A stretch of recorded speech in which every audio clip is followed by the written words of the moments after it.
The first time my son mentioned the Shadow Man, it was just after midnight. I woke to find him standing silently at the foot of my bed, his small frame backlit by the hallway light. His face was pale, drawn tight with fear, and his blanket hung from one clenched hand like a cape. He was in my room again, he whispered. I sat up, my heart kicking awake faster than my thoughts. Who was the Shadow Man? He stood by my closet. I rubbed my eyes and reached for my glasses. This wasn't the first time he'd had a nightmare, but something in his voice made me pause. It wasn't whiny or desperate like before it. It was hollow. I swung my legs over the bed and guided him back to his room, murmuring calming things I didn't fully believe. The air in his room felt oddly still. I pulled the covers back and helped him climb into bed, tucking him in tight. Then I noticed faint lines etched into the wall just beside the dresser. I leaned in. 4 parallel grooves, nearly a foot long, descending like claws dragged down plaster. What happened here? I asked, trying to keep my voice even. He pulled the blanket over his face. He was mad. A chill trickled down my spine. I stared at the marks for a few seconds longer, before convincing myself they were from something else. Maybe he'd been playing with a toy or dragging something sharp along the wall. Kids do strange things, especially when they're scared. I left the hallway light on that night and went back to bed, but sleep didn't come easily. The next morning, he refused to set foot in his room. He stood at the doorway in his pajamas, shaking his head. He doesn't like the light, he mumbled. What do you mean? My nightlight broke. He got mad. I stepped inside. The air was definitely colder. Not just the kind of chill from a vent, but a biting cold that clung to your skin. I looked toward the nightlight by the wall. It was shattered. The bulb crushed like a stomped bug, glass dusting the floor around it. My heart skipped. I crouched to examine it. The bulb was fractured inwards, not outwards. Whatever had broken, it came from inside the room. But my son couldn't have done it. He hadn't left his bed all night. That night, I replaced the nightlight with a new one and reassured him that things would be better now. He nodded sleepily, curling beneath the covers, but his eyes never left the corner by the closet. As I turned off the hallway light, I paused. That feeling returned like I was being watched. The hairs on my neck stood on end. I forced myself to ignore it and went to bed, but I kept the door cracked open, just in case. I awoke to his screaming around 3 a.m. This time, he wasn't in the hallway. I found him standing in the middle of his room, his eyes wide and fixed on the wall. His mouth moved, but his voice was low, monotone. He's here. I turned slowly toward where he was looking and froze. The claw marks were back. Longer. Now, deeper. They stretched from the floor all the way up to the ceiling like something had raked a monstrous hand along the wall. The paint was gouged out in chunks. This wasn't a toy. This wasn't imagination. I pulled him into my arms and carried him into the living room, wrapping him in a blanket. He didn't speak again that night. He just stared straight ahead, wide-eyed, until he eventually fell asleep on the couch. The next morning, over a bowl of cereal, I tried to ask gently, "Can you tell me more about the Shadow Man?" He didn't answer right away. Then, without looking up, he said, "He says I'm his favorite." I frowned. What does that mean? He likes me, he whispered. But he's mad at you. My stomach flipped. Why would he be mad at me? You won't let him. Ing. It was such a strange thing to hear from a 6-year-old. I tried to laugh it off, but it came out shaky. I called my husband, who was still away for work, and told him everything. He was quick to dismiss it. Night terrors. Stress. He'll grow out of it, he said. But I wasn't so sure. That night, I decided to sleep in his room. I dragged an old mattress onto the floor beside his bed. I smiled and told him we were having a sleepover, like it was a game. He didn't smile back. Hours passed. He drifted off quickly, his breathing soft and rhythmic. I stayed awake, listening to the nightlight hum faintly in the corner, casting weak shadows that danced along the ceiling. Everything was still, too still. Then I heard it breathing. Not soft like his, but deep ragged, coming from the corner. The same corner. I didn't want to look. But Something in me, some primal instinct, forced my eyes open. And I saw him. A figure, darker than the rest of the room, tall and hunched. His limbs were wrong too long. His head tilted slightly, studying me, as though he hadn't expected me to be there. I blinked. He was gone. I didn't sleep for the rest of the night. I sat upright on the floor mattress, staring at the corner, the glow of the nightlight warping my vision. My heart thundered in my chest, and every breath felt like I was inhaling cold smoke. The figure had vanished as quickly as it appeared, but its presence lingered in the air like mildew. I didn't wake my son, I couldn't. He slept on, unaware of the thing that had stood only feet from us. I stayed right there, not daring to close my eyes until the first rays of dawn bled through the blinds. That morning I made a decision. I needed proof. If I couldn't trust myself to believe what I saw, I needed to record it. I dug through boxes in the basement until I found the old baby monitor, dust-covered and yellowed with age. It still worked.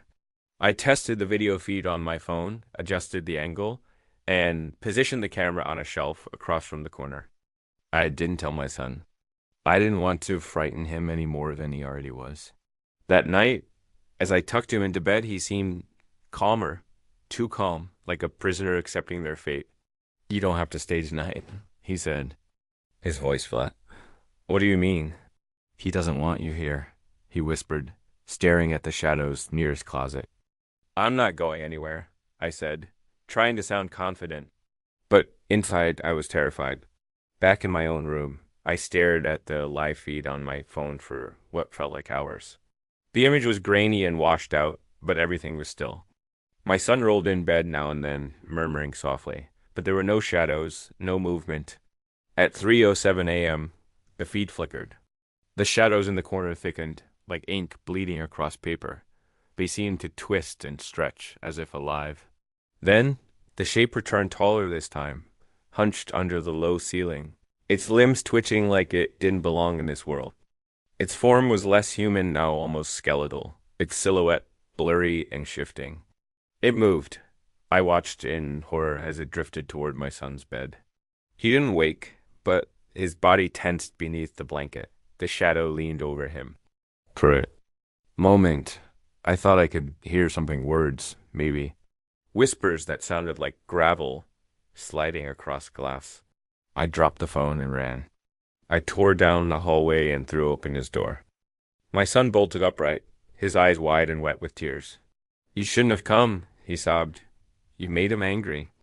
I held him, trying to calm him, but then I noticed the bedsheet, fresh claw marks, 4 deep gashes, shredded right through the fabric. They hadn't been there before. Later that morning, I showed the video to my best friend, Sarah. She was one of the few people I trusted with anything. She watched the footage with a furrowed brow, lips pressed in a tight line. When the shadow appeared on screen, she flinched. "What the hell is that?" she whispered.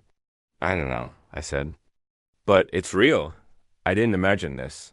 She didn't try to comfort me with logic or denial. Her skin had gone pale. "You need help, not just for your son, for you too." "From who?" I asked, already defeated. "A doctor? A priest?"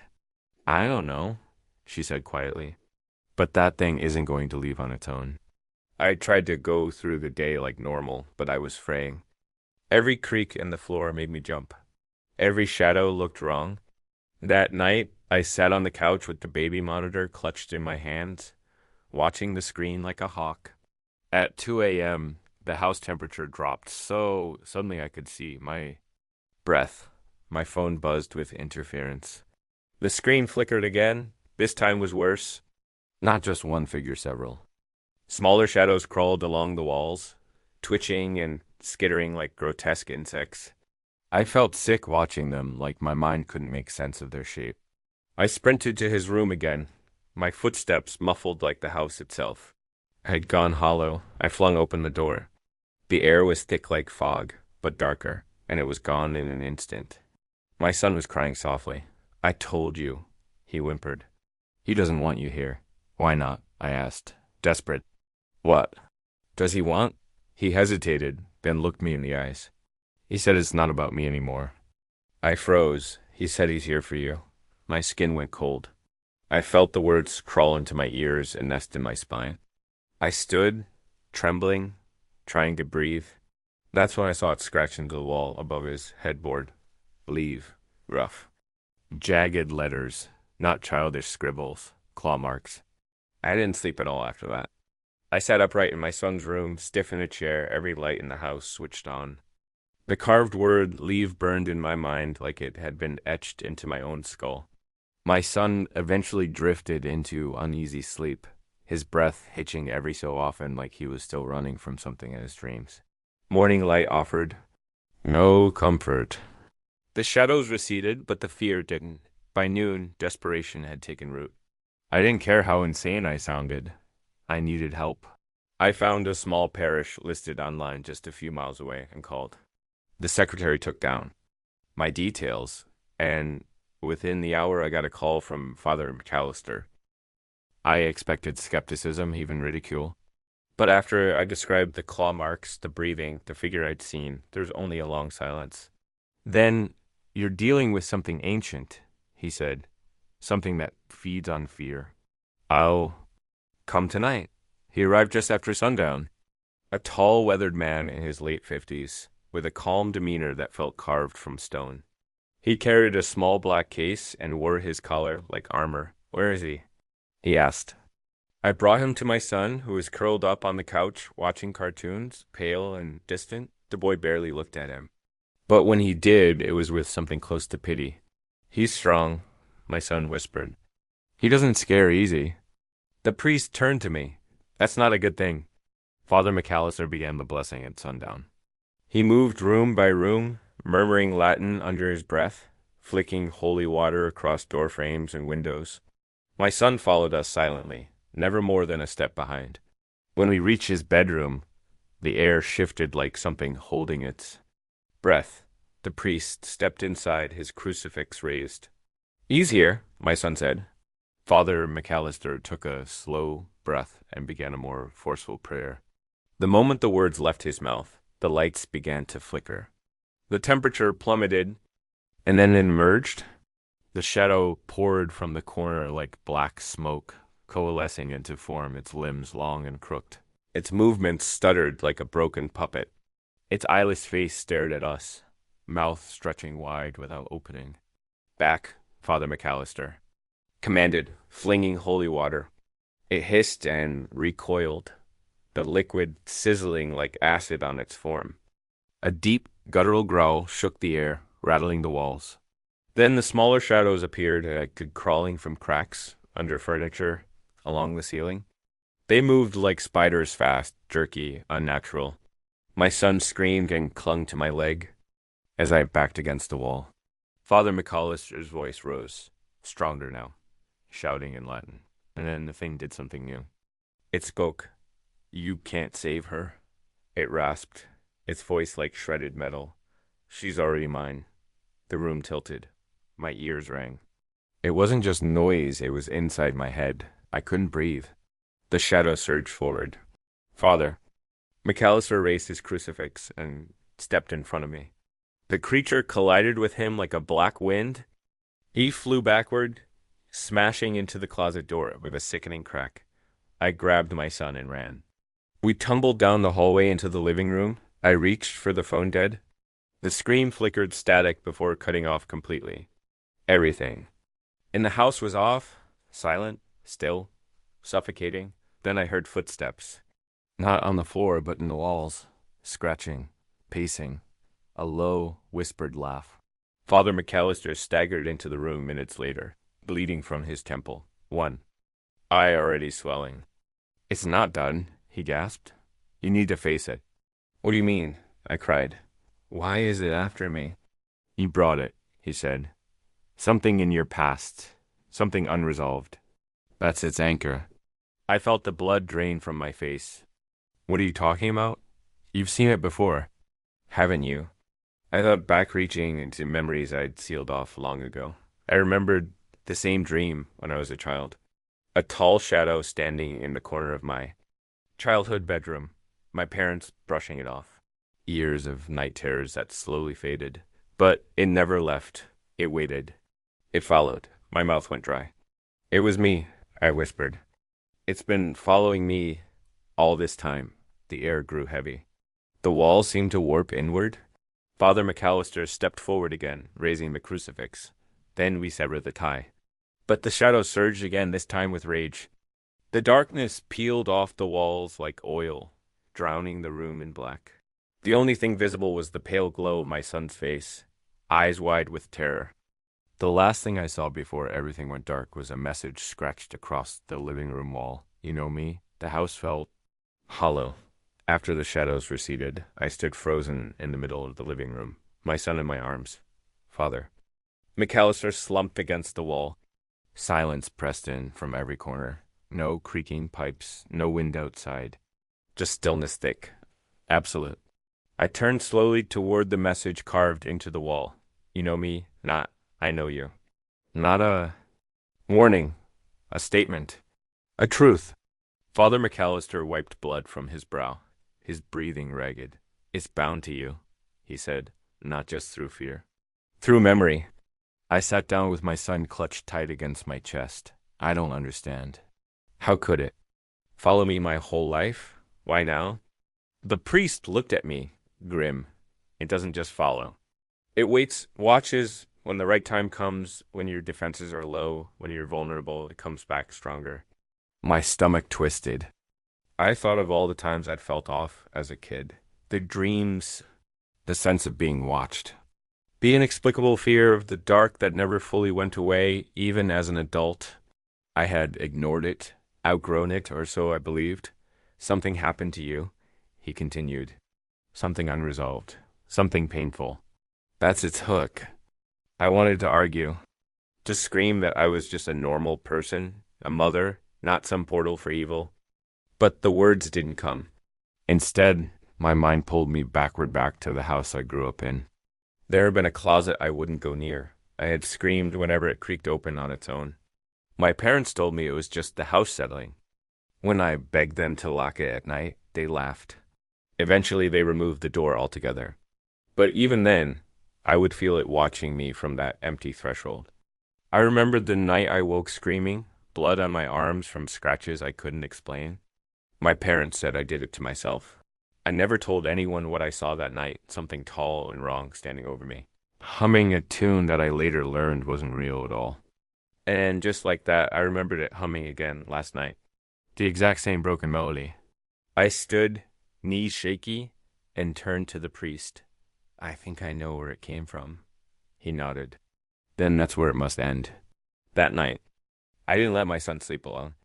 I pulled his mattress into the living room. The crucifix stayed beside me. Father McAllister slept fitfully on the couch, murmuring prayers in his sleep. The nightlight glowed faintly, but the shadows still bent the wrong way around furniture. I kept the baby monitor running. At 2:43 a.m., I noticed something new. Not just a shadow, a voice. From the monitor's tiny speaker, a soft whisper came through like wind whistling through broken glass. Then, clearer. You remember me now? I stared, breath caught in my throat. The shadow form appeared again, but it was different this time, larger, more solid, less like smoke, more like a body. Its arms stretched across the wall, long fingers dragging along the surface as if tasting the paint. I grabbed the crucifix and moved toward the hallway. Where are you going? Father McAllister asked grudgingly, rising behind me. I think it wants me to see something. He looked at me for a long moment, then followed. I hadn't opened the basement door in years. The stairs creaked under my feet, every step descending deeper into damp, unlit air. The flashlight trembled in my hands. My son had never been allowed down here, not since we moved in. Cobwebs danced in the beam as we reached the bottom. I wasn't sure what I expected. But something pulled me to the back wall. A shelf full of old boxes leaned awkwardly in the corner. Behind it, a thin crack in the plaster, a seam, almost invisible. I stared at it. The priest came beside me. What's that? I don't know, I whispered. I never noticed it. He pressed, his hand against the wall. This isn't original to the house. Something sealed behind this. We worked in silence, pushing the shelf aside and chipping at the edges. The plaster broke away too easily. Behind it was a small, narrow cavity like a hidden closet. Inside, a mirror, covered in black cloth. I hesitated. My breath fogged the glass before I even touched the fabric. Don't, Father McAllister warned. Mirrors are. But I pulled it off. And instantly, I knew this wasn't an ordinary mirror. The reflection it gave back wasn't quite mine. My face, but wrong, shadowed at the edges. My eyes, darker, hollow, and behind me in the reflection it stood. The shadow figure loomed in the mirror's version of the basement, towering and still. No one stood behind me in the real room. Only in the reflection. I spun around nothing. But when I turned back, the shadow's reflection had moved. Closer, head tilted. Then it lifted its hand and carved something into the mirror's surface from inside. Min, the glass cracked from the inside out. The mirror began to bleed black. The black liquid bled down the inside of the mirror like ink in water thick, slow, unnatural. I stepped back instinctively, nearly slipping on the uneven concrete floor of the basement. Father McAllister grabbed my arm. We need to destroy it now. But what if it's the only way to stop it? I asked, unable to pull my eyes from the cracking glass. What if it's not just a window, but a door? He didn't answer. He just stared at the mirror as the shadow on the other side took another step forward. It moved like it was underwater slow, deliberate, and inevitable. It raised one finger. A line etched itself into the glass, forming a word. Welcome. That's when the mirror began to hum. Not loudly, but with a low, vibrating tone that we could feel more than hear. It rattled the walls and pressed into our bones. Back away, the priest said, reaching into his coat. He pulled out a small silver flask and uncorked it holy water. But as he raised it to the mirror, something pushed back. The basement walls groaned and the temperature plummeted. Frost bloomed across the mirror's edges. The black liquid surged violently inside the glass, and the shadow within raised both arms. Father McAllister threw the holy water. The glass shattered. A pulse of black air blasted outward, knocking both of us back. I slammed against the concrete floor and rolled over, choking, vision blurring. I reached out, trying to find my bearings, but the basement had gone dark, not unlit. But dark, like light itself, refused to exist here now. A shape began to form in the air, not behind glass anymore. Here, with us. Run, the priest shouted, already dragging me to my feet. We stumbled up the stairs, and I nearly tripped as the darkness followed, like a tide flooding up behind us. It didn't move like smoke anymore. It crawled, snapped, lunged. I slammed the basement door shut and locked it, knowing it wouldn't hold. We ran into the living room. My son was awake, curled into a ball on the floor, his hands over his ears. The lights flickered rapidly, pulsing with every heartbeat. Mommy, he whimpered. He's mad, so mad. I dropped to my knees beside him, holding him tight. I know, baby. I know. Then came the voice, not from the basement, but from everywhere. I showed you mercy. You chose defiance. Father McAllister stood in front of us, arms spread. You don't belong here, he shouted. In the name of God, I command you. But the air ripped open behind him. A jagged tear in space, like reality had been sliced by claws. The shadow spilled through, larger than it had ever been. Its body towered to the ceiling, limbs stretching out unnaturally, head twisted sideways, and it looked at me. Not with eyes, but with awareness, recognition. You were mine first, it hissed, and now so is he. No, I shouted, standing between it and my son. Something surged inside me, rage, fear, desperation, not just terror anymore, defiance. I reached for the crucifix again, but something in my memory flared brighter. When I was a child, during one of my worst night terrors, I had done something. I couldn't remember what exactly, but it was my voice that had stopped it. I had screamed a word, a name, something that banished it, just for a while. A flash of that memory came back. The closet, the cold, the figure. My voice screaming, I'm not afraid of you. Over and over through my sobs. That was it. That was the key. Fear was its weapon, and my fear was its door. I turned to face the thing fully, trembling but standing tall. You're not real, I said. It tilted its head slowly. You're not in control anymore. It lunged. I didn't flinch. I'm not afraid of you. The house shook. Lights exploded above us. The floor cracked. I banish you, I screamed. You don't belong here. You never did. The shadow paused, its form flickering like a dying flame. Behind it, the tear in the air began to close. The small, crawling figures screeched and burst into wisps of smoke, vanishing like ash in wind. Father McAllister stepped forward again, chanting louder, his voice echoing. The shadow let out a shriek that made the walls tremble. Then it imploded, pulled backward into that tear of nothingness, howling, raging, shrinking into itself until the rip sealed with a loud crack. Silence. Fell, no flickering, no shadows. Just silence. We collapsed in a pile. My son, the priest, and me. All three of us too exhausted to speak. I didn't know if it was gone forever, but for the first time in weeks, the air didn't feel like it wanted to devour us. It took hours before I could move again. My limbs trembled like I'd run a marathon. Underwater, my son had fallen asleep against me, his tiny fingers clutching my shirt. His face was peaceful in a way I hadn't seen in weeks. Father McAllister sat across from us, hunched and silent, his eyes distant. The air in the house was still, unnaturally still, but not malevolent anymore. No more oppressive hold. No more flickering lights. Just a deep quiet like the world itself was waiting to see what we would do next. I think it's over, I said, my voice hoarse. The priest shook his head slowly. It's gone. For now, but not destroyed. Shadows like that don't die. They recede. They wait. That was the part that terrified me most. I carried my son upstairs later that morning. He didn't stir. I tucked him into his bed, kissed his forehead, and whispered, "You're safe now." But I didn't believe it, not entirely.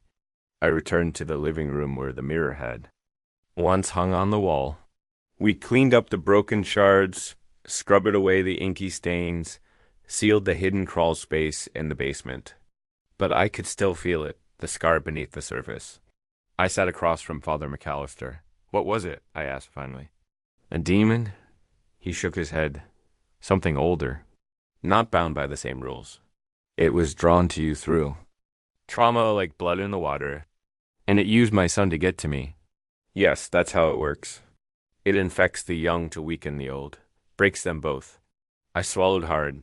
So what do I do now? He gave me a long look. You remember? I frowned. Remember what? Your strength. Your will. The moment you stopped fearing. It was the moment you weakened it. Don't let it back in. Not through guilt. Not through silence. If it returns, it won't be to play games. I nodded slowly, absorbing his words. He stood, wincing from bruised ribs. If it ever comes again, call me. He handed me a worn business card with no phone number, only an address. I'll be ready. And then he was gone. A week passed, then two. No claw marks. No breathing. In the dark, the baby monitor stayed quiet. My son began sleeping through the night again. Sometimes I catch him smiling in his dreams. He even asked to go back to his room, something I thought I'd never hear again. But something inside me had changed. I had changed. I started writing it all down, everything. From the first scream to the broken mirror, I didn't know if it would help someone else, but I knew I had to keep the memory alive. Forgetting, I realized, is what gave the shadow power in the first place. One night, I sat beside my son while he slept, watching the shadows play along the ceiling. They didn't twist anymore, didn't crawl, but I still kept the nightlight on, a tiny flame against the dark. Then I heard a voice, not aloud, not quite. We were the same. I stood up, every hair on my body bristling. The air was normal.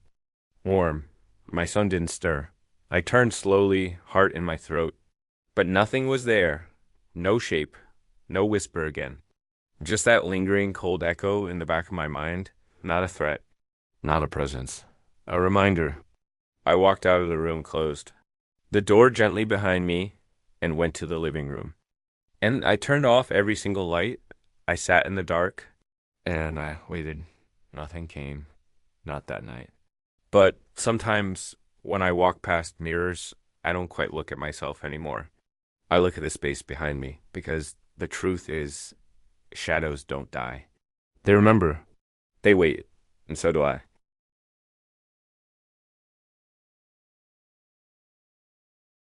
It was close to midnight when I heard the knock. I was halfway through a movie I wasn't really watching, wrapped in a throw blanket, sipping the remnants of a warm beer. The knock was sharp three, slow, deliberate raps on the front door. Not frantic, not friendly. Purposeful, I froze. No one visited me this late. My phone showed no texts, no missed calls. Cautiously, I stepped to the door and looked through the peephole. I nearly stumbled backward. There, standing under the yellow porch light, was Emmy, older, wearier, but definitely me. His face was hollowed, lined with exhaustion. His eyes carried something deeper than fatigue, knowledge I outlived. He stared up at the peephole, then he knocked again. I opened the door a crack, fingers tight on the chain lock. "What kind of sick prank is this?" I demanded. His voice was low, urgent. "There's no time to explain everything, but I need you to listen very carefully because if you don't, you're going to die." I stared at him, my future self, my double, a hallucination. He stepped closer. Same crook scar on the left hand, same mole in the jawline, same nervous twitch in the eyebrow when cornered.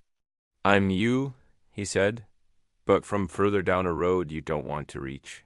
Please let me in." Against every warning. Bell blaring in my head, I unlatched the chain. He entered like a man running from something. Not in body, his pace was steady, but in spirit. He moved like he didn't want to be seen by whatever followed.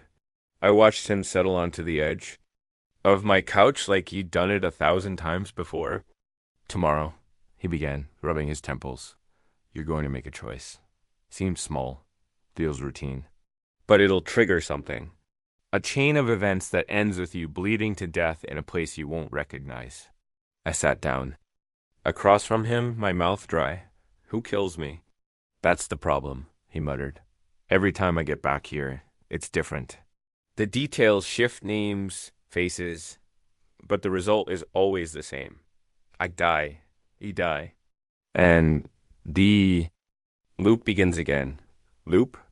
I echoed, confused and a little nauseous. He looked up, and for the first time, I saw real fear in his eyes. "You don't understand. I've done this so many times. I've screamed, begged, written letters, left clues. And each time I think I've gotten through, but it always ends the same." He rolled up his sleeve, revealing a jagged scar. Across his forearm, the one I got during a bike accident when I was 17. I didn't ask how he knew. I knew. It was me. The air felt too still, too quiet, as if the house itself was listening. "What decision?" I asked. He shook his head. "I don't know exactly. I've tried everything, changing what I eat, who I talk to, what I touch. But something always slips through. A betrayal. Someone. You trust turns, and that moment is what resets everything." I stood up, pacing now. "So you're telling me I'm stuck in some time loop, being killed over and over, and you've come back to stop it?" "Yes," he said simply. "This time, we have to break it." "But if you've already tried so many times, what makes this time different?" His face darkened. "Because the loop is getting tighter. I stayed longer this time. The rift is open wider. That means something is changing. And that means we're running out of time." I stopped pacing. "What do you want me to do?" He stood. "Trust no one. Not even the people closest to you. Not Emily. Not Carl. Not even me. Look for the signs. They'll come fast. Faster than before."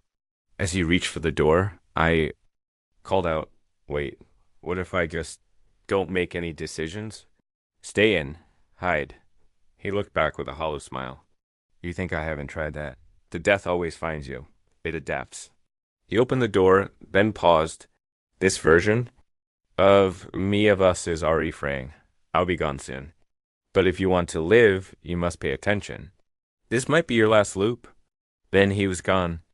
The silence that followed was worse than the knock. It was too empty, too final. I stood there for what felt like hours, staring at the spot where he'd been. Every instinct screamed at me to pretend none of this had happened.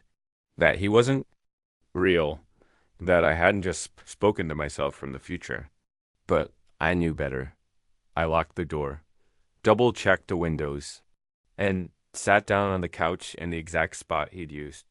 That's when I noticed it in an envelope, left sitting on the coffee table. It hadn't been there before.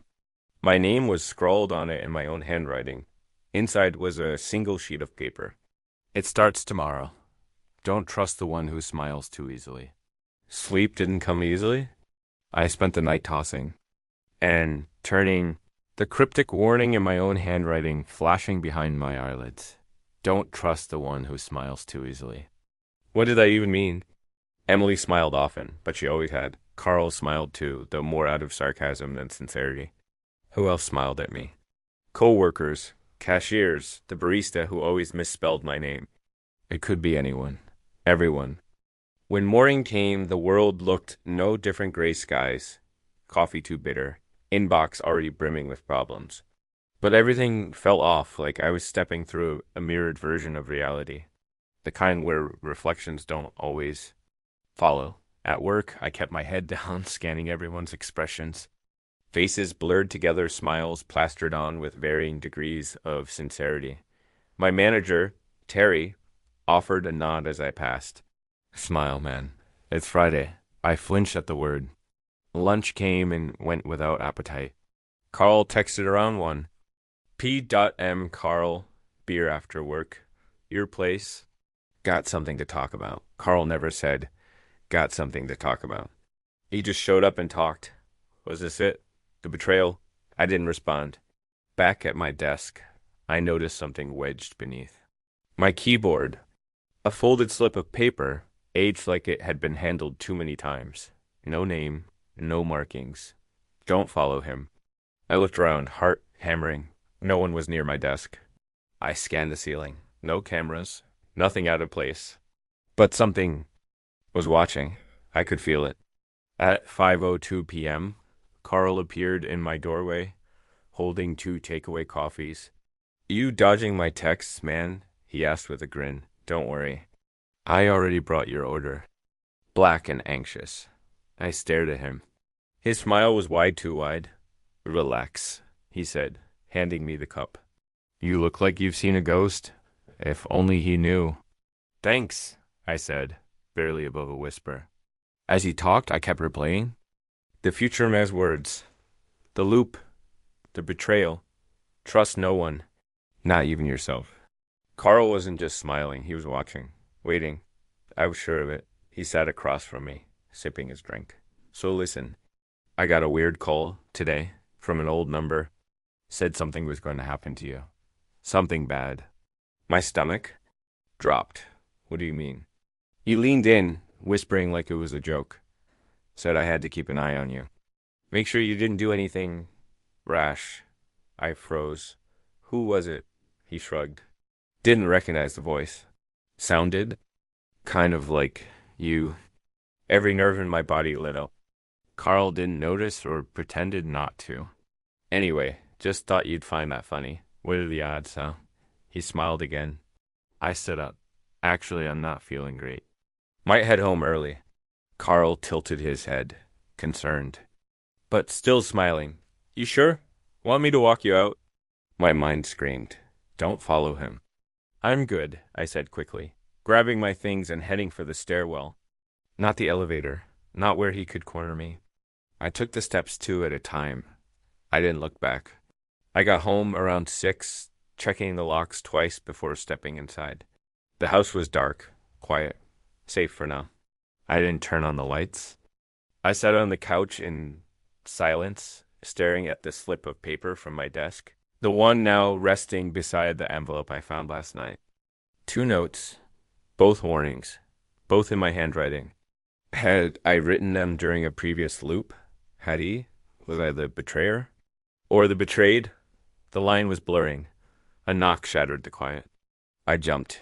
It was soft this time. A single knock. Then silence. I crept to the door and looked through the peephole. Emily. She stood on the porch, shivering slightly.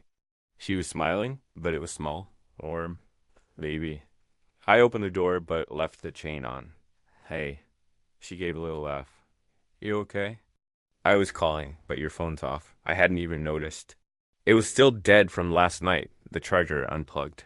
Yeah, I just needed to be alone, I said, watching her eyes. She tilted her head. Can I come in, just for a minute? The second note rang in my head again. Don't let them in. Emily. Carl. Them. I didn't move. You can tell me from here. Her smile faded a little. You're freaking me out, babe. What's going on? A part of me wanted to cry.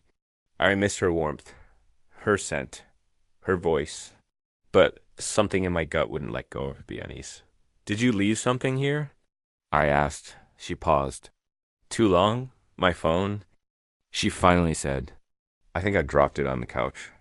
I turned to look, and there it was, sitting plainly on the cushion. Only she'd never come in today. Not even once. The blood drained from my face. You were never here, I whispered. She looked at me through the crack in the door. What? My hand moved to the chain. I said, you never came in today. So how could you leave your phone? There was a beat of silence. Then Emily smiled again. But this time her eyes didn't. And in that smile I finally saw it. The betrayal? Emily didn't blink. Her hand rested lightly on the doorframe, her expression frozen in that too calm smile. It looked like her. It sounded like her, but it wasn't right. Something about the way she was still smiling even after I had caught her lie made every cell in my body scream. I must have come by earlier, she said, her voice too steady, too rehearsed. Dropped it without realizing? No, I said, heart pounding, my hand clenching the edge of the door. You weren't here today? Not once. Her smile twitched. Are you seriously accusing me of something right now? I don't know what I'm accusing you of, I snapped, my voice shaking. But you're lying? I don't know why. Or what this is, but I'm not letting you in. Emily's eyes narrowed, just for a second, but long enough. The warmth drained from her face. So that's how it is, she muttered. He warned me this version of you might be more stubborn. I felt the blood in my veins turn to ice. What did you just say? She took a step back, gaze flicking over her shoulder into the darkness. You really don't understand yet, do you? You think this is about betrayal, about someone turning on you. But you've missed the point. You're already gone. Shadow moved just behind her. I didn't get a good look, just a shifting blur, like the air itself was folding. I slammed the door shut and threw the deadbolt.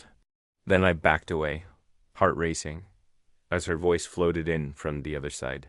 He's watching you now. He knows you're awake. You can't run. Not from yourself. A second later, nothing. No retreating footsteps.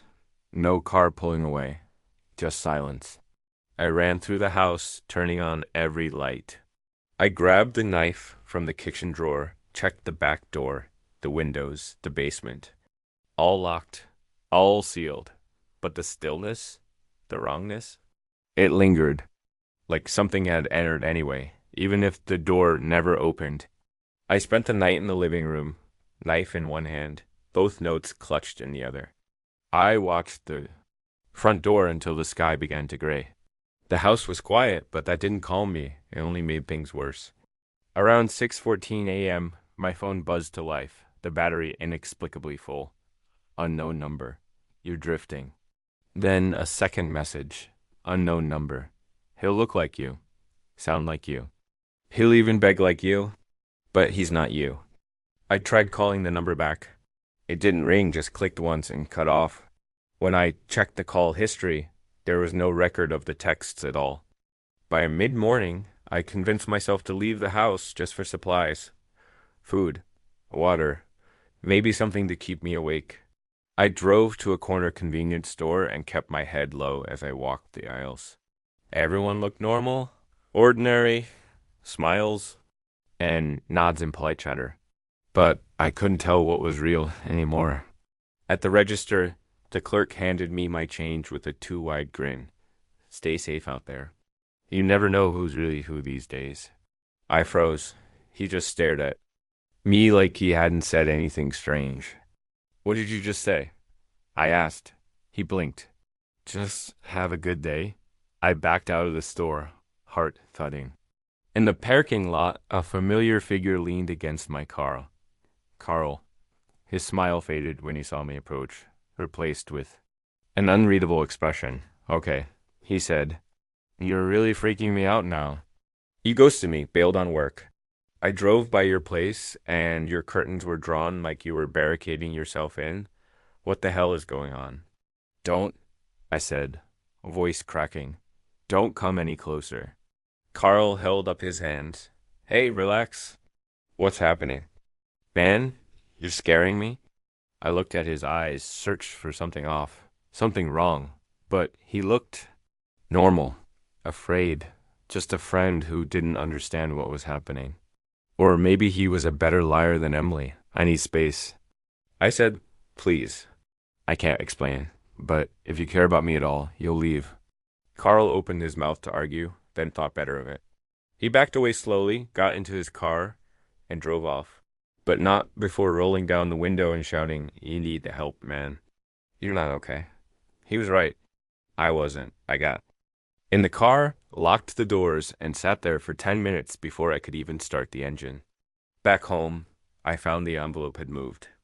It now sat on the kitchen table, open. I never put it there. Inside was a third note, same paper, same handwriting. Don't run. It makes him stronger. I dropped it like it burned. I didn't sleep that night either. Every shadow seemed to twitch. Every noise felt like a footstep. And just after 3 a.m., I saw him, standing at the end of the hallway, watching me. He wore my face, but his smile wasn't mine. He didn't move. The thing wearing my face stood at the end of the hallway, half swallowed by shadow, arms limp, at its sides. I stared back, paralyzed, trying to convince myself it was a trick of the light. A hallucination brought on by sleep deprivation. But then he smiled, and it was wrong too wide, too calm. A distortion of my own expression, like something trying to mimic what a human looks like when they're trying to seem safe. I blinked, and he was gone. I didn't hear footsteps. No creaking floorboards, no retreating sound. He had simply vanished. But the hallway stayed cold, like the air was bruised. I stumbled back into the living room, grabbing the knife from beneath the coffee table where I'd hidden it. I stayed up the rest of the night, lights on, curtains drawn, clutching the blade with white-knuckled fingers. By dawn, I had convinced myself that whatever was happening was escalating. The first warning had come with a knock, then a stranger, then someone I knew. Now it was inside. I began documenting everything. I turned my phone into a recorder. I spoke into it like I was leaving messages for a future version of myself. Day 3, I said that morning, my voice hoarse. I saw him again. Not the older version, something else. He looked like me, but he wasn't. The hallway stayed cold for almost an hour after he disappeared. I looked down at my hand. I'd scratched something into my palm without realizing, deep crescent marks. From my own nails. I didn't even remember doing it. That afternoon, I covered every mirror in the house with bedsheets and towels.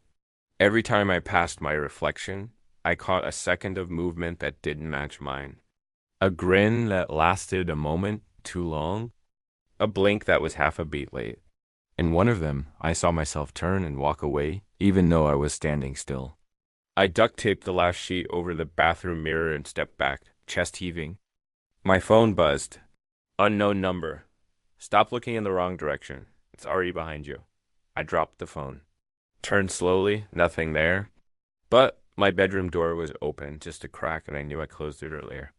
I approached. It like it might explode. Inside, the room was untouched. Normal. Quiet. But there was something new on my nightstand. A small, worn notebook with a cracked spine. One I didn't recognize. I opened it. The first page read, Loop 5. Notes. Start immediately. What followed was a scribbled series of bullet points, dated and time-stamped like a personal journal. And it was all in my handwriting. Loop 5, the knock always happens on day 1. Emily. Arrives on day 2. Tone engage. Carl begins surveillance day 3. Distraction. Mirror entity appears day 4. Do not communicate. You must reach the red room by day 6 if you fail to locate it in time. The loop resets. There were other notes, crossed out frantically. Tried burning the house. Didn't work. Tried. Killing me, loop accelerated. Sleep deprivation. Only delays encounter. Red room is not metaphor. I dropped the notebook, my hand shaking. How many versions of me have been through this? And what the hell was the red room? That night, I left every light on, again. But light didn't matter anymore. At 3:09 a.m., the lights shut off on their own all at once. The sound was like a vacuum, as if the power had been sucked from the air itself. Then I heard the mirror. Not break. Breathe. A slow, rasping exhale from the hallway mirror I taped over hours earlier. I stood in the living room, knife raised, blood pounding in my ears. The sheet began to ripple like something underneath was pressing against. My phone buzzed from the couch. Unknown number. Don't look. The sheet fell. The mirror was uncovered. And it stood me, but still. Too still. Like a photograph waiting to move. I turned away, but my reflection didn't. It stood there, smiling, lifting its hand, slowly. My back was to it. But I felt it. Finger on my shoulder. I spun with a scream, swinging the knife. Nothing behind me. But in the mirror, the reflection had moved. A step closer. Blood now smeared across its hand. My hand. And in the corner of the mirror frame, scratched in with something sharp, was a message. You're running out of loops. I didn't sleep. By sunrise, I'd covered every mirror again, this time using duct tape and black garbage bags. I unplugged the microwave, covered the TV, anything with a reflection, anything that could see me back. The notebook, my notebook, from whatever version of me had left it, sat open on the table. Loop 5. I flipped through page after page of frantic scribbles, warnings, countdowns, redacted names. Over and over, one phrase repeated. The red room is the key. It always appears before reset. What the hell was the red room? Where was it? Every note that followed was more panicked, less coherent. Some pages were smeared with something rusty blood, maybe? Or worse. And then one entry stopped me cold. Loop 3. You found it, but too late. Guide inside. Door resets with blood. Look, under the hallway floorboards. I didn't wait. I grabbed a crowbar from the tool shed, marched to the hallway, and dropped to my knees. The boards near the base of the wall were slightly uneven, barely noticeable, unless you were searching. My fingers trembled as I pried one up. Beneath it was dust, and something else. A trapdoor. It wasn't wide, maybe 4 feet across, but there it was. Hinged, old, hidden beneath layers of insulation and boards, like someone wanted it forgotten. I hesitated, then pulled it open. A gust of freezing air hit my face. It reeked of rotten dampness, like earth that had been left undisturbed. For decades or centuries, a narrow staircase spiraled downward, vanishing into pitch black. I ran back to grab a flashlight and the notebook, then began the descent. The stairs groaned under my weight. My breath fogged in front of me, even though I was sweating. I don't know how far I descended, maybe 2 stories deep before. I found it. A door. Red. Peeling paint. Brass handle.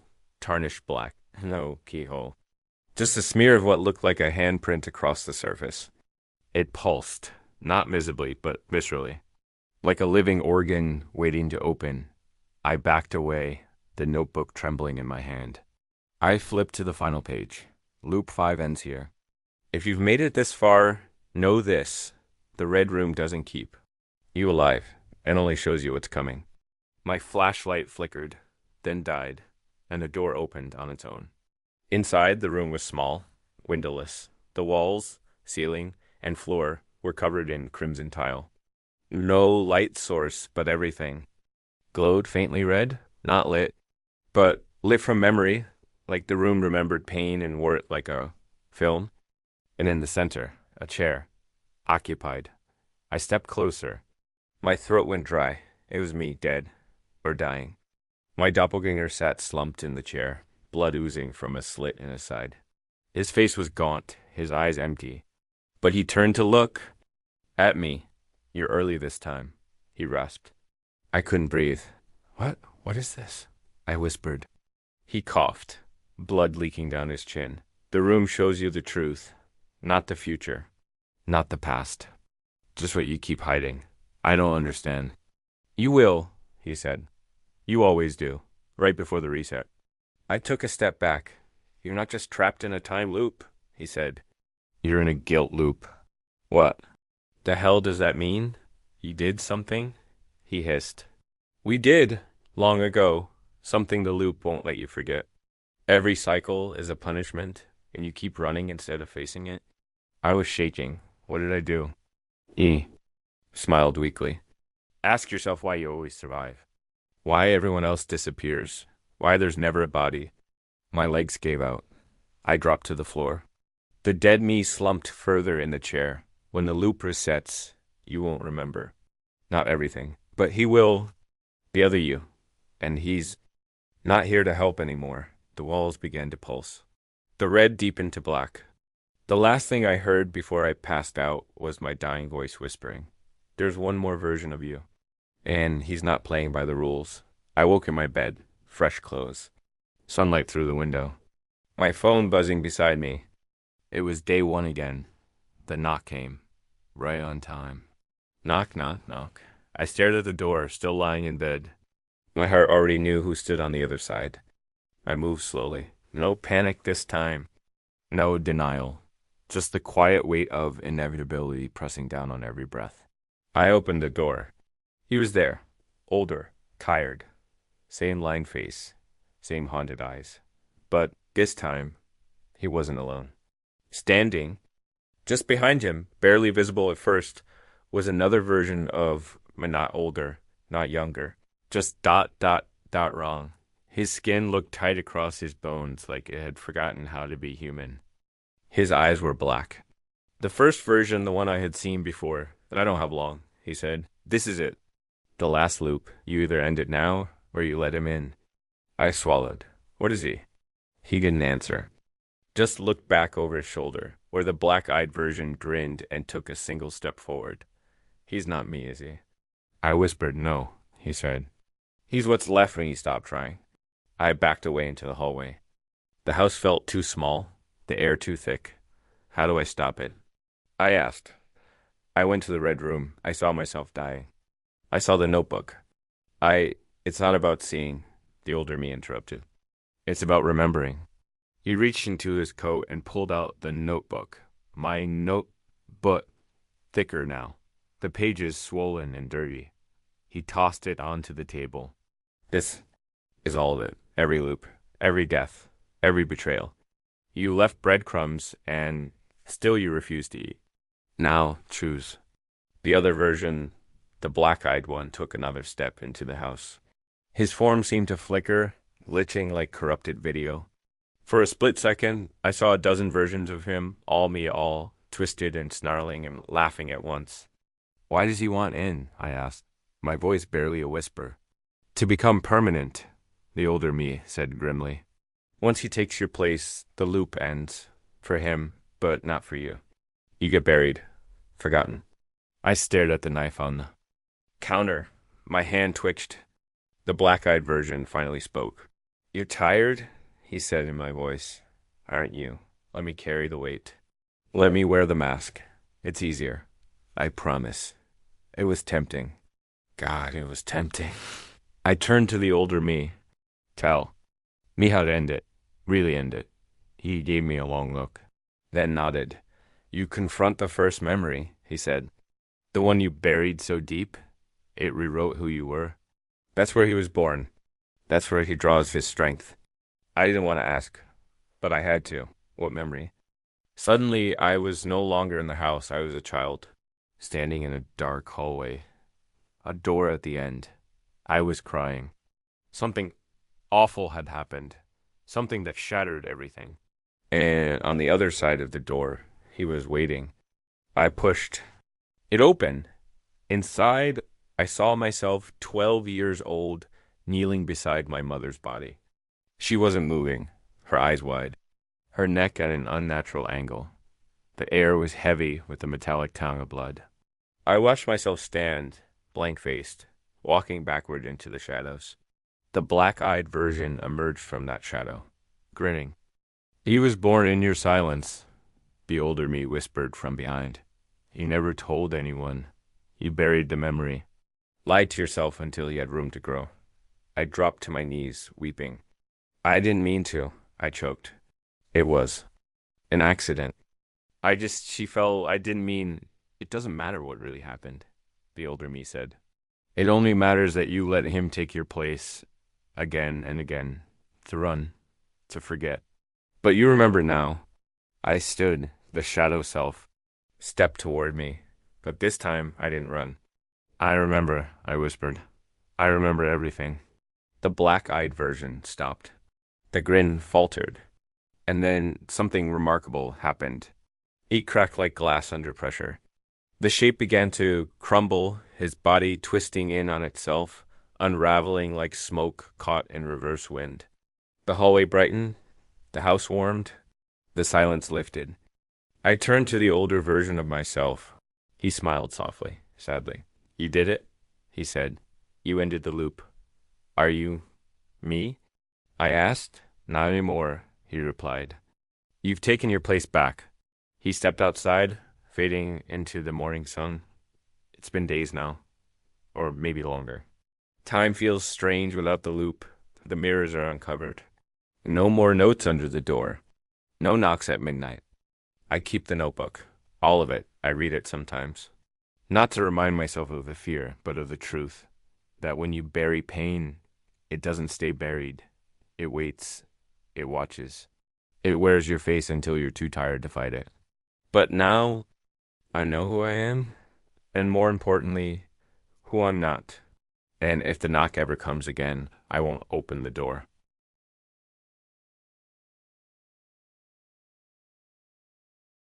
The first night, I heard it faintly. Not wind, not the usual creaks of an old house adjusting to the cold. This was different. It was deliberate. A long, slow-dragging sound, like something scraping across my bedroom window. I live alone, tucked away on the edge of town in a small single-story house surrounded by overgrown woods. The nearest neighbor is nearly half a mile down the road, and the silence out here usually feels peaceful. But that night, as I lay in bed frozen in the dark, the silence felt expectant, like something was watching, waiting. I sat up, held my breath, and listened. The sound had stopped. The house was still again, and I told myself it must have been a branch brushing against the glass. Maybe a bird, a raccoon, something harmless. In the morning, I checked outside.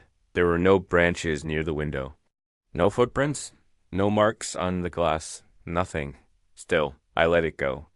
There had to be a rational explanation. The second night, it came back. This time it was louder. The scrape started on the window, then moved around the siding, slow and heavy, like something dragging claws along the outside of the house. I'd turned on every light I could. I even stepped out onto the porch, heart pounding, flashlight trembling in my hand. But again, there was nothing. No movement in the trees.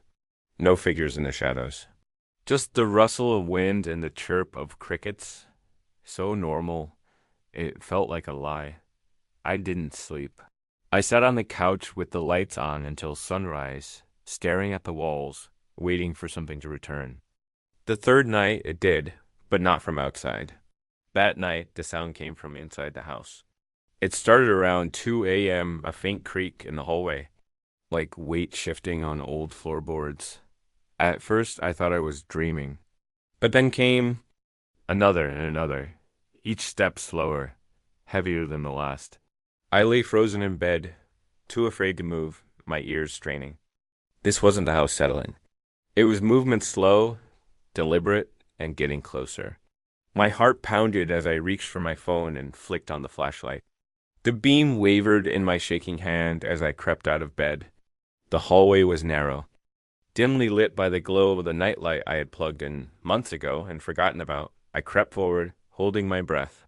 With every step, I expected to see someone lurking just beyond the edge of the light. I opened the bedroom door and swept the light across the hall. Empty. No open doors, no shadows moving, no footprints. But the air felt wrong too still. Heavy. It was the same weight I'd felt before. Like the whole house was holding its breath. I shut the door quickly, for the first time locking it. I wedged a chair under the knob and crawled back into bed, pulling the covers up like a child. That's when the scraping returned. Only now, it was back outside the window. Long, slow drags of something sharp across the glass. I didn't move. I didn't look. The sound continued for what felt like hours. I counted every breath, every second, praying for daylight. It finally stopped when the sun came up. I checked again that morning. No tracks, no marks, no sign of anything unusual. But I knew something had been there, something that wasn't going to stop. The fear had settled into my bones. I tried to go about my day dishes, laundry, reading a book I couldn't focus on, but the house felt tainted now. Every shadow held possibility. Every creak made me flinch. The thing, whatever, didn't feel like an intruder anymore. It felt like it belonged here, like it was slowly embedding itself into the structure of my home, seeping into the walls. Waiting, I kept telling myself it could be explained. Maybe a raccoon? A stalker? Maybe, though that idea wasn't much better.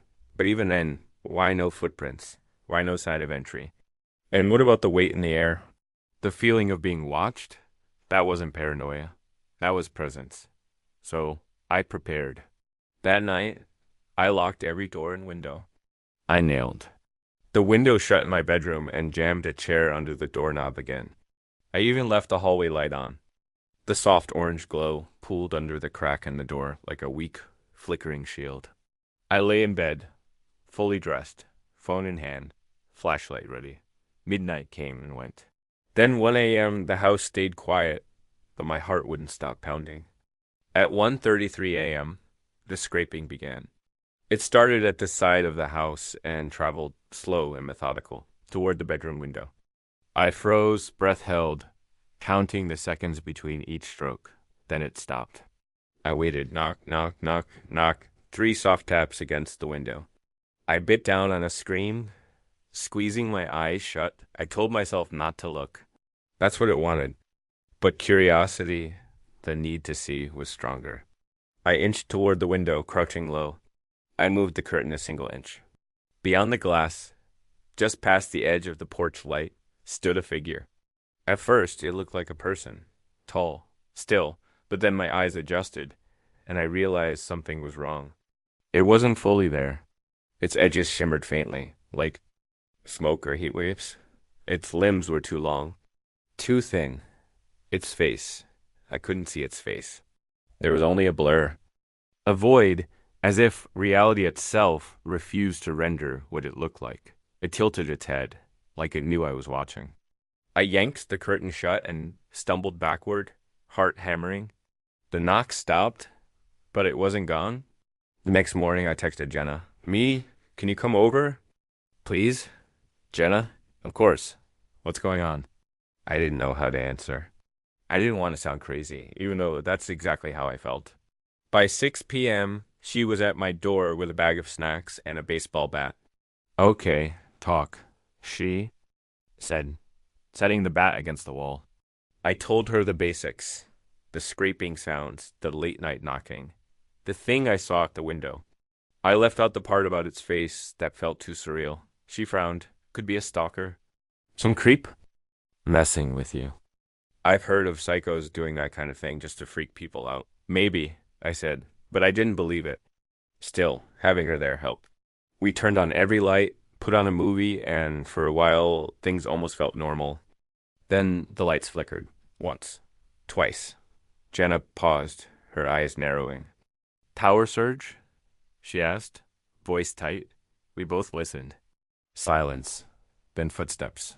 Heavy, deliberate, coming from the back hallway. I grabbed Jenna's hand. It's here. We backed into the bedroom. I shoved the chair under the doorknob. Again. Jenna grabbed the bat. The footsteps stopped right outside the door. Who's there? Jenna shouted, her voice trembling. No answer. Then scrape. Long, slow, metallic, nails on wood. The sound of something dragging across the door? The window behind us shuddered. Scrape. Scrape.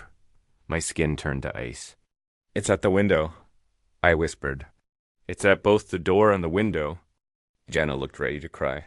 What the hell is it? I don't know, I said. But it's not human. Then came the knock again on the window this time. Soft. Calm. As if it were waiting for permission to come inside. The fear was different now. It wasn't just adrenaline or panic. It was helplessness. This thing wasn't trying to break in. It didn't need to. It was asking. Which meant it was waiting for us to say yes. I didn't sleep. Jenna dozed off in the corner, clutching the bat like a lifeline. I sat beside the shattered window, eyes fixed on the darkness outside, listening to the silence between the sounds. Whatever. It wasn't going to stop. And now it knew I wasn't alone. It didn't like that. And I had the horrible feeling that the next time it came, it wouldn't be content to just watch. I didn't tell Jenna everything. She didn't need to know what I saw through the window, what I almost saw. How the thing had no face, yet somehow stared into me, knew me. She already looked shaken, pale. She hadn't said a word since the knock on the glass. Her hands still gripped the bat like it was the only thing keeping her grounded in this reality. I tried to make coffee in the morning, but my hands were too unsteady to hold the pot. The kitchen light flickered again just once, and I almost screamed. It wasn't just coming at night anymore. We decided not to stay in the house another night. I offered to pack a bag and go to Jenna's place, but she shook her head. No, she said. It's not just your problem anymore. I saw it. Felt it. If we leave now, it'll just follow. You don't know that? I argued. She looked at me, really looked. You're right. I don't, but I'm not leaving you here alone. It wasn't the answer I wanted, but I was grateful and afraid. We spent the day boarding up the bedroom window. Hammered in nails, layered thick plastic over the shattered glass, pulled down the curtain and stapled it shut. It felt symbolic, pointless. Defense against something that didn't obey normal rules. But doing something helped. By sunset, the house was sealed tighter than a bunker. Lights on, doors locked, phone charged, flashlights ready, chairs braced against door handles. A knife in a drawer, a hammer under the bed. We were ready. Or so we thought. It came at 2:11 a.m., no scraping. Just the sound of glass shattering again. From the living room, we both bolted upright. Jenna grabbed the bat. I grabbed the flashlight. We tiptoed into the hallway. Something was different. The house felt alive, breathing, like we were in the belly of something that knew we were awake. A soft whisper drifted down the hall, indecipherable, not English, not language, just breath and suggestion. We turned the corner into the living room and stopped cold. The large window facing. The front yard was smashed open glass blown inward, like something had forced its way inside. Wind stirred the curtains. Broken shards glittered on the carpet like tiny razors. Cold air swept through the room. But it wasn't the breeze that made my skin crawl.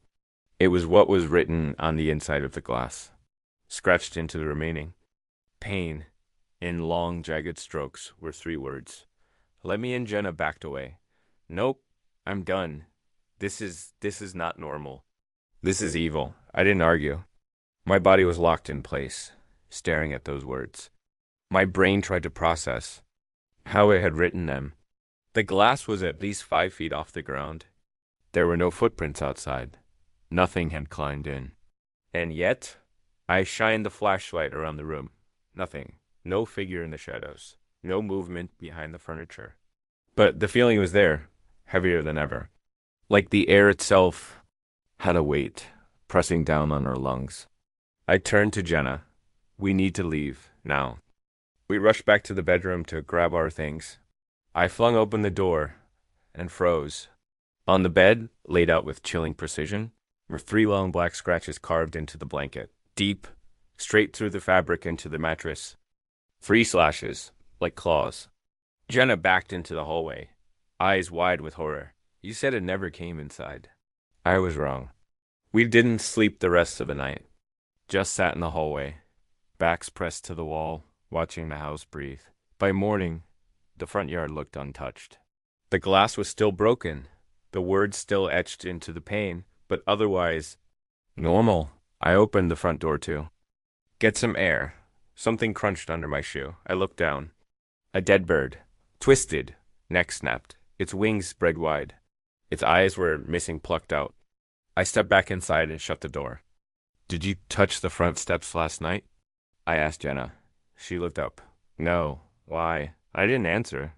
Because the bird was laid directly in front of the threshold, as if left there, as if offered. That night, we didn't prepare. There was nothing left to do. We just sat in the living room with every light blazing, waiting. I stared at the broken window for hours, wondering if it would return the same way, if it would leave another message, if it would show its face this time, but it never did. At 3:06 a.m., the power cut out. Every light died in an instant. The room went black, pitch black. Jenna screamed. I fumbled for the flashlight, flicked it on only to find the beam barely pierce the dark. The batteries were full, but the light couldn't travel more than a few inches. The darkness ate it. We huddled together, backs to the wall, eyes straining. Something moved in the corner of the room. A shape, tall, thin, flickering at the edges, like smoke trapped in a man's body. It stepped into the dim edge of the flashlight beam, and again I couldn't see its face. Just the suggestion of a head turned toward us, observing, waiting. It stood just inside the threshold of the living room, bathed in the useless light from my flashlight. A shape not quite man, not quite shadow, hovering like smoke, caught in the memory of something human. It didn't move. Not at first. It just stared. Or seemed to stare. There was no face, just darkness, denser than the room around it. Like the shadows had collapsed into a center point where its head should have been. Jenna whimpered beside me, clutching my arm so tightly it hurt. Is it real? She whispered. Yes. I breathed. It's real. My flashlight flickered. No, not now. The beam stuttered, dimmed, then blinked out completely. The room vanished into darkness. I reached for Jenna's hand, found only empty air. Jenna? I whispered. No answer. I turned my head wildly. Jenna. Nothing. Then I heard it. Her voice muffled. Behind me, calling my name. I turned and ran toward it, hands outstretched, stumbling over the coffee table. I fell hard against the floor, knocking the wind out of me. The darkness pressed down harder now, thicker, like molasses in my lungs. Like I was drowning in black air. Then, breath, not mine, right next to me. Wet, rattling breath. A presence loomed above me. I couldn't move. I couldn't scream. A hand, not quite a hand. More like something that had forgotten how to be one brushed my cheek. The skin on my face burned cold, like it had been touched by dry ice. The sensation traveled down my spine. The breath got closer. I waited for pain, for claws, for the end. Instead it whispered. 3 words, soft and hissing. You invited me. The flashlight blinked back on. The shape was gone. Jenna stood at the far end of the room, staring at me with wide, tear-streaked eyes. I didn't move, she said. You did. I sat up, breathing hard. It was right above me. I felt it. Jenna nodded. I saw it. Just for a second. It leaned down over you like it was studying you. We didn't sleep. We didn't speak. We sat in the hallway until the sun came up, the light feeling foreign, as though it didn't belong anymore. We left the house that morning. But it didn't matter. I stayed at Jenna's apartment for the next 2 nights. She lived in a 3rd-floor walk-up, surrounded by neighbors with big windows and modern locks. The first night, nothing happened. The second night, the power in her building went out at exactly 3:06 a.m. My flashlight didn't work. Jenna's didn't either. But mine turned back on an hour later. When it did, there was something on the mirror in her bathroom scratched. Into the condensation. I followed. We couldn't run. Not anymore. So we went back to my house. I don't know why. Maybe we thought confronting it would help. Maybe we were tired of being afraid. Or maybe it wanted us to come back. It was waiting for us. We stepped inside just after dark. The living room was exactly as we'd left it, glass shattered. Lights fried, curtains ripped. But there was something new. On the ceiling above the shattered window, carved deep into the plaster, were those same 3 words. Let Emmy in the house felt colder than ever. The air buzzed with energy, like static just before a lightning strike. Jenna stood near the fireplace, staring up at the message. That wasn't there before, she whispered. No, I agreed. It's getting stronger. We armed ourselves again. Bats, knives, candles, no electronics. They didn't work anymore. Then we waited. 2:59 a.m. silence, then footsteps, not outside. Not in the hallway. Upstairs. But there was no upstairs. My house had only 1 floor. The steps grew louder, closer, until they were directly above our heads. Impossible. Weighty footsteps pacing a floor that shouldn't exist. Then they stopped, and something knocked once on the ceiling. We backed into the hallway. The ceiling above us bulged like something massive shifted its weight above the drywall. Dust rained down. A faint groan echoed through the beams. What the hell is this? Jenna whispered. Then a voice soft, distorted, echoed through the house. You saw me. We turned toward the bedroom.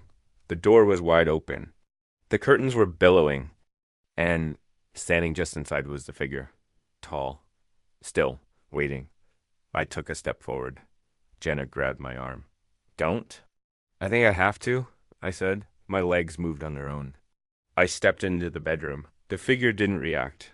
It stood near the wall, exactly where the first scrape had ever come from. I looked at it, really looked. Its body was wrapped in shadows that moved independently, like smoke underwater. Its arms were too long, fingers tapering into something sharp. Its shoulders heaved slightly with each breath. Still no face.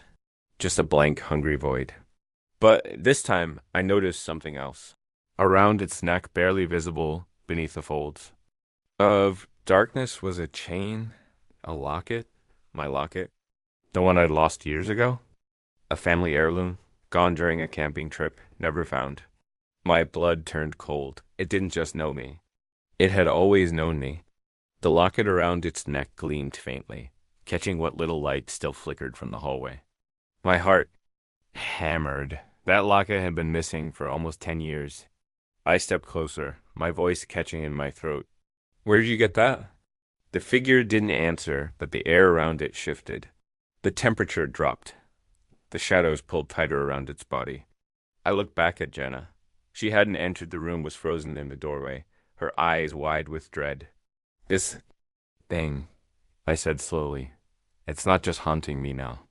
It's always been here, long before the first scrape. The thing took 1 step forward. The floor didn't creak.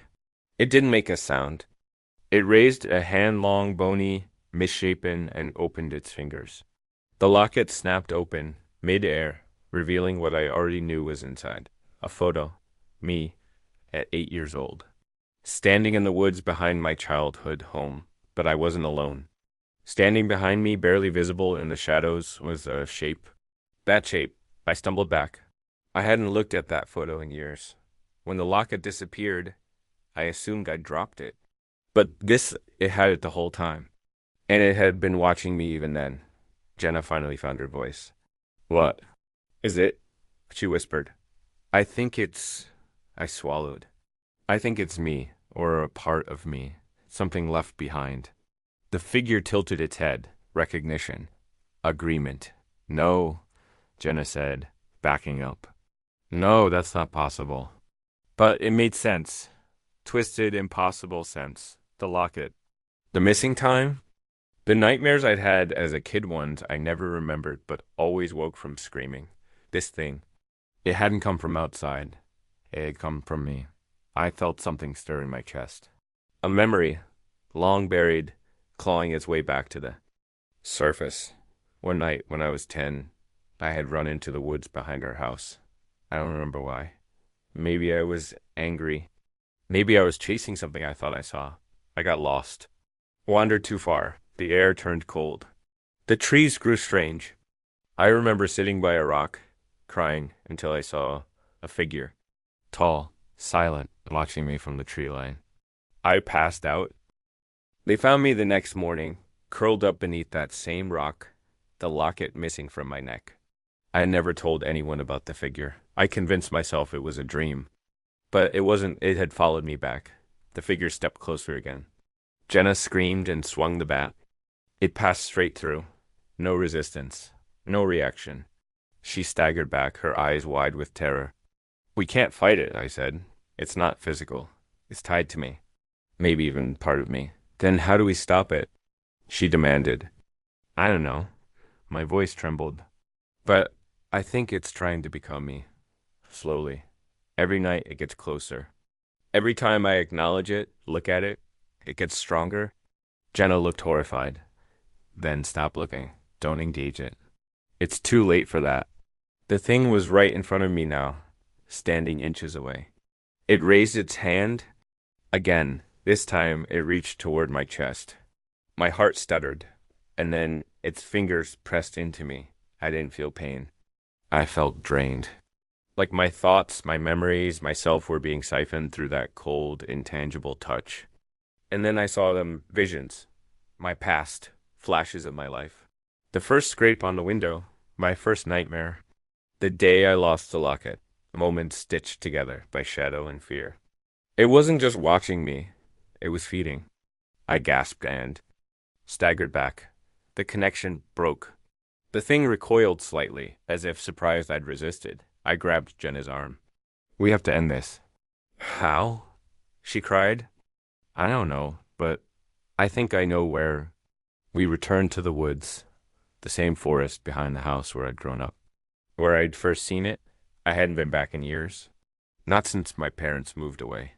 We walked in silence, flashlight cutting a narrow path through the thick, gnarled trees. The air grew colder the deeper we went. Eventually, we found it. The rock, exactly as I remembered. Covered in moss, half sunk into the earth. And standing next to it, the figure, waiting. I stepped forward, alone. "Why are you here?" I asked. "What do you want?" It didn't speak, but it moved. It stepped aside, revealing something behind the rock. A hole, small, just big enough to crawl into. Covered in dead leaves and tangled roots. A voice not from the creature, but from within me whispered, "Return what was left." The hole in the earth was narrow and unnatural, like something had forced its way up through the dirt rather than dug down into it. Roots curled around the opening, like skeletal fingers. The air that drifted up was cold and metallic, thick with rot and memory. Behind me, Jenna whispered, "Don't go in there." I turned to her. I think I already did, because I remembered now. This was where I had disappeared to as a child. The night I vanished, the hours no one could explain. I hadn't just fallen asleep near the rock. I'd crawled inside. Or been pulled. I didn't wait for courage. I dropped to my knees and slid into the hole. The tunnel was damp and suffocating. The walls pressing close like the earth itself wanted me to stop. My fingers brushed old roots, splinters of bone, something soft that might have been fur. Or something else. I crawled forward, led only by instinct and the faintest glow ahead. Then I found it. A small chamber, caved in on all sides. And there, in the center, was a mirror. Old, cracked, covered in grime and moss. I reached out and wiped it clean. My reflection stared back at me, young, 10 years old, filthy, eyes wide with confusion. And beside that boy where my reflection should have been now, stood it. The faceless thing, its reflection looked nothing like the one in reality. In the mirror, it wore my face, pale, hollow-eyed, mouth stitched shut. I backed away. But my reflection didn't. The boy version of me stared ahead, frightened. The other me stared too calm, like it had been waiting. Then it reached out from within the mirror and placed its hand against the glass. A voice mine, but distorted, spoke in my head. You left this behind. Suddenly, pain bloomed in my chest searing, raw, like something was being peeled away. My memories flooded backward. A timeline unraveling, the fear, the emptiness, the lost time. All of it leading to this. I realized what had happened. When I crawled into this hole as a child, when I was scared, alone, I had split, left part of myself behind. The part filled with fear, rage, abandonment, and in the dark it had grown. It had waited, and now it wanted to come home. No, I whispered, you don't belong anymore. But it pressed harder. The mirror cracked. Shards fell inward. I reached into my pocket, fumbling for the one thing I still had from that night. The locket. I opened it, looked at the photo. Then, without hesitation, I drove its jagged edge into my palm. Blood smeared across the locket, across the mirror. I didn't invite you, I said through gritted teeth. You forced your way. Back. The thing paused. Then, for the first time, it screamed. Not with sound, but with pressure. My head pounded. The tunnel shook. The mirror spiderwebbed. Behind me, I heard Jenna shouting. The roots writhed. The earth groaned. I held the locket up one last time and whispered, you are not me. The mirror shattered. Light erupted. Not blinding, warm, cleansing. The air rushed from the tunnel as if exhaling for the first time in years. Then silence. Stillness. I crawled out into the forest under pale morning light. Jenna ran to me, her face streaked with tears and dirt. It's gone, she said. I felt it. I couldn't see it, but I felt it leave. I nodded, too exhausted to speak. We sat by the rock in silence, watching the sun burn away the last of the mist. I never saw it again. No more footsteps. No more scratching. No more void at my window. But I'm not the same. Something's missing. Now, something I left in that mirror. The fear, maybe. Or maybe the part of me that allowed the fear to grow. The locket still sits on my nightstand. Clean. Closed. I keep it as a reminder of what I faced. Of what I survived. Every night I sleep with the lights off now. Because what I fear most isn't the dark anymore. It's what we hide in ourselves. And what happens when it finds its way out?